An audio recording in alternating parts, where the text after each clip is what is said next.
Imagine this. A young woman sits alone in a small room. It is cold. She has no laboratory, no official title, no money. But in her mind, she sees something no one else can see. She imagines the heart of an atom, splitting, releasing energy that could change the world. This is not a fairy tale. This is a true story. This is the story of Lise Meitner. As you listen, notice the new words. Just let the story flow. This story will help you improve your listening skills, and maybe, just maybe, it will inspire your own journey. Picture this moment with me. Chapter 1. A Girl Who Dreamed Beyond Walls. Vienna, Austria. The year is 1878. A baby girl is born. Her name is Elise, but everyone calls her Lise. She is the third child in a big, loving family, 8 children in total. Her father is a lawyer. He loves chess. Her mother plays beautiful music on the piano. Their home is full of books, ideas, and kindness. Think about this. In those days, life for girls was very different. Opportunities for education were limited. Most girls were expected to learn how to cook, to clean, and to prepare for marriage. But Lise was different. She loved numbers. She loved asking why. She watched the world and wanted to understand how it worked. Her parents saw this fire in her eyes. They did not stop her. They encouraged her. Her mother told all the children, "Listen to your father and me, but think for yourself." Those words stayed with Lise forever. But the world was not ready for a girl who wanted to study science. When Lise turned 14, her formal schooling ended. Just like that. No more classes, no more teachers. She stayed at home. She read books. She practiced the piano. She waited. But waiting is hard when you have a dream. When Lise was 21, she asked her father a brave question. "Can I go to university? Can I study physics?" Her father loved her, but he knew the road would be difficult. Universities did not easily accept women, especially in science. He gave her wise advice. First, get a teaching qualification. Stand on your own feet. Then we will see. So Lise worked. She studied French. She passed her teaching exam in 1899. She was 21 years old. But her dream was still alive. Her father supported her. He paid for private tutors. They helped her prepare for the university entrance exam. It was a difficult exam, originally designed for boys. But Lise studied hard. In the summer of 1901, she passed. She was 22 years old. She walked into the University of Vienna. She was one of very few women there. She chose to study physics, and there she met a man who changed her life. Professor Ludwig Boltzmann. Boltzmann was a brilliant thinker. He spoke about physics with passion, with joy. Lise sat in his lectures and felt her world open. She later said, "He was so enthusiastic about everything he taught us that one left every lecture with the feeling that a completely new and wonderful world had been revealed." Lise worked day and night. She wanted to understand everything. She wanted to be worthy of his teaching. In 1905, she passed her final exam with the highest honor. In 1906, she received her PhD in physics. She was only the second woman ever to earn this degree from the University of Vienna. Think about that moment. A young woman, alone in a world of men, holding a doctorate in physics. It was a victory. But it was also just the beginning, because the hardest part was still ahead. Chapter 2. The Door That Would Not Open. After her PhD, Lise felt lost. She wrote a letter to Marie Curie in Paris. She asked for a job in her famous laboratory, but there was no space, no opportunity.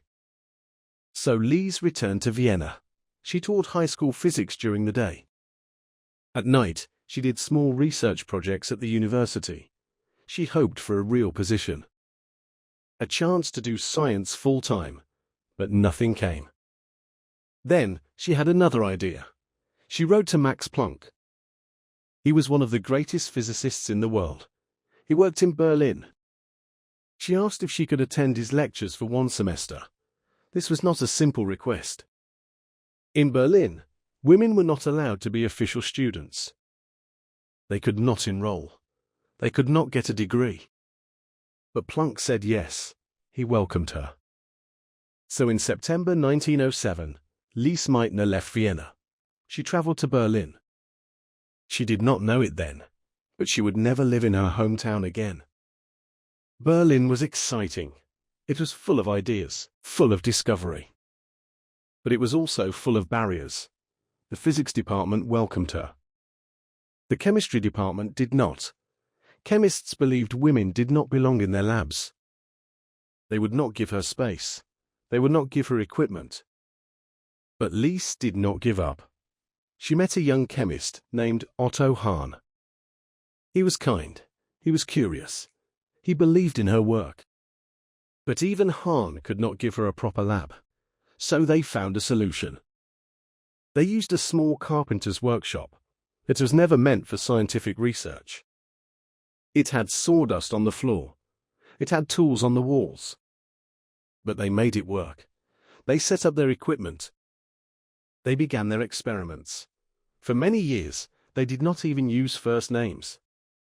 They called each other Herr Hahn and Fräulein Meitner, formal, respectful. But their friendship grew. Their science grew.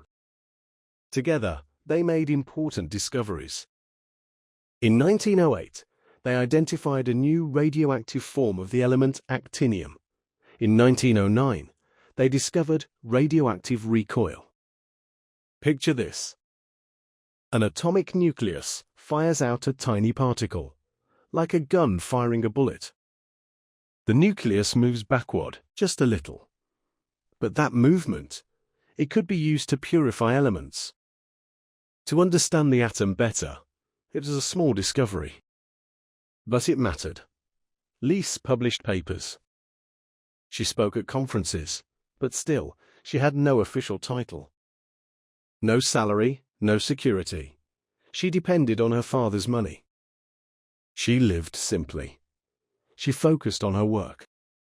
Then, in 1912, Max Planck offered her a paid position. She became his assistant. It was not research work. She graded student papers. It took time, but it was a salary. It was a step forward. In 1913, the new Kaiser Wilhelm Institute opened in Berlin. Both Hahn and Meitner got positions there.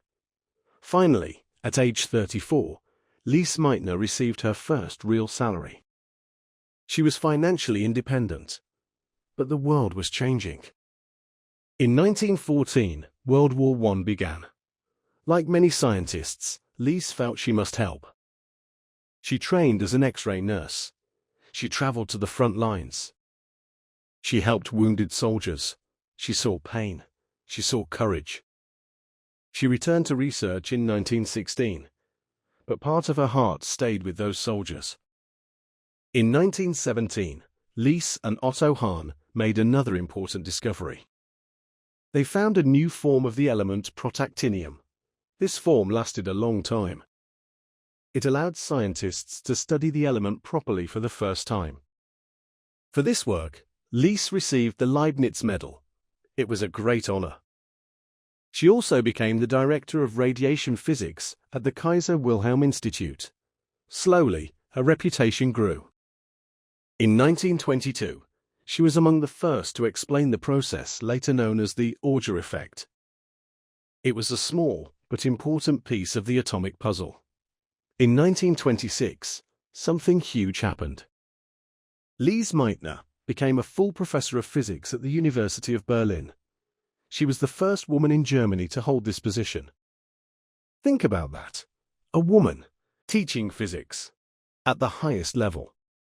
In a country that once told her she could not even enter a classroom. It was a triumph. But triumphs are fragile, because outside the university, dark clouds were gathering. Chapter 3. When the world turned against her. The 1930s began with hope. Lise Meitner was respected. She was published. She was nominated for the Nobel Prize. Not once, not twice, many times. She and Otto Hahn were a powerful team. They explored the atom. They asked big questions. One question fascinated them. What happens when you hit a heavy atom with a tiny particle called a neutron? In 1934, an Italian scientist named Enrico Fermi said he had created new elements heavier than uranium. He called them transuranic elements. Lise was excited. Imagine creating something that does not exist in nature. She and Hahn decided to test Fermi's idea. They added another scientist, Fritz Strassmann. The team began their work. But science is not a straight line. Their experiments gave confusing results. They saw many different substances. They could not explain them. They published papers. They debated with other scientists. They kept searching. For 4 years they worked. They believed they were close to a breakthrough. But outside the lab, the world was breaking. In 1933, Adolf Hitler came to power in Germany. New laws targeted Jewish people. People with Jewish ancestry lost their jobs, their rights, their safety. Lise Meitner was Jewish, but she had Austrian citizenship. For a short time, this protected her. Still, the rules changed. She was no longer allowed to teach at the university. Her lectures were cancelled. Her students could not learn from her. But she could still do research at the Kaiser Wilhelm Institute, so she stayed. She told herself, reason will win, science will protect me. But reason was losing. In March 1938, Germany took over Austria. Lise was no longer Austrian. She was now a citizen of Nazi Germany. The protection was gone. Her colleagues warned her. You must leave, now. But leaving was not easy. The Nazis had a law. Scientists could not emigrate. They could not leave the country. Lise was trapped. She continued her work, but fear grew in her heart. Then her friends in the Netherlands made a plan. They arranged a visa for her to enter Holland. They worked with Dutch officials. They took a great risk. Lise's German colleagues helped too. Otto Hahn, Max Planck. They knew the danger. They helped prepare her escape. On July 13, 1938, Lise Meitner left Berlin. She took a train to the Dutch border. She carried almost nothing. No lab notes. No equipment. No personal treasures. Otto Hahn gave her his mother's diamond ring. Use this if you need to bribe someone, he said. But she did not need it. At the border, Dutch officials persuaded German guards to let her pass. Even without an exit visa, she crossed the line. She was free, but she was also alone. She was 60 years old. She had left her home, her work, her life. She stayed with a Dutch scientist, Dirk Coster. He welcomed her into his home. Then she traveled to Copenhagen. Then to Stockholm, Sweden. She began a new position at the Nobel Institute for Physics. She had to start over, but her mind was still sharp. Her curiosity was still alive, and soon a message arrived from Berlin. It was from Otto Hahn. He wrote with confusion. With wonder. He and Fritz Strassmann had bombarded uranium with neutrons. They expected to find heavier elements. Instead, they found barium. Barium is much lighter than uranium. How could this be? Hahn wrote, "We ourselves realize that it can't really break into barium." But Lise read his letter, and she wondered, what if it could break? Chapter 4. The moment that changed everything. Stockholm, Sweden, December 1938. Lise Meitner walked in the snow with her nephew, Otto Frisch. He was also a physicist. He had escaped to England. Now he was visiting her. They talked about Hahn's letter, about uranium, about barium. They walked, they thought, they questioned. Then, Lise sat down on a tree trunk in the quiet forest. She began to calculate. She used Einstein's famous equation, E equals mc squared. She calculated the energy released if a uranium nucleus split into two smaller pieces. The number was huge.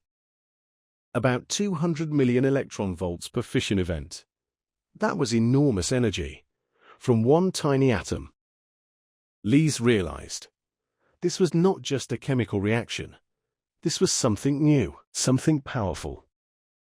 She and Frisch gave it a name, nuclear fission. Like a cell dividing, like a drop of water splitting. The atom could split, and when it did, it released incredible energy. They wrote a paper. They sent it to the journal Nature. It was published in February 1939. The scientific world reacted quickly. Niels Bohr carried the news to America. Laboratories everywhere repeated the experiment. They confirmed it. Nuclear fission was real. Lise Meitner had helped explain it. But she was in Sweden. She was a refugee. She was a woman in a man's field. And the world was moving toward war. Scientists realized, if fission released so much energy, could it be used for a bomb? Lise understood this possibility. She was afraid. She believed science should heal, not harm. She believed knowledge should bring light, not destruction. When the United States began the Manhattan Project to build an atomic bomb, they invited Lise to join. She said no. Her words were clear. I'll have nothing to do with a bomb. She stayed true to her values. But her discovery was now in the world, and it could not be taken back.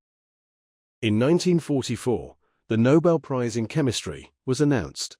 It was awarded to Otto Hahn alone. For the discovery of nuclear fission, Lise Meitner's name was not on the prize. She felt pain. Many scientists felt it too. They believed she deserved recognition.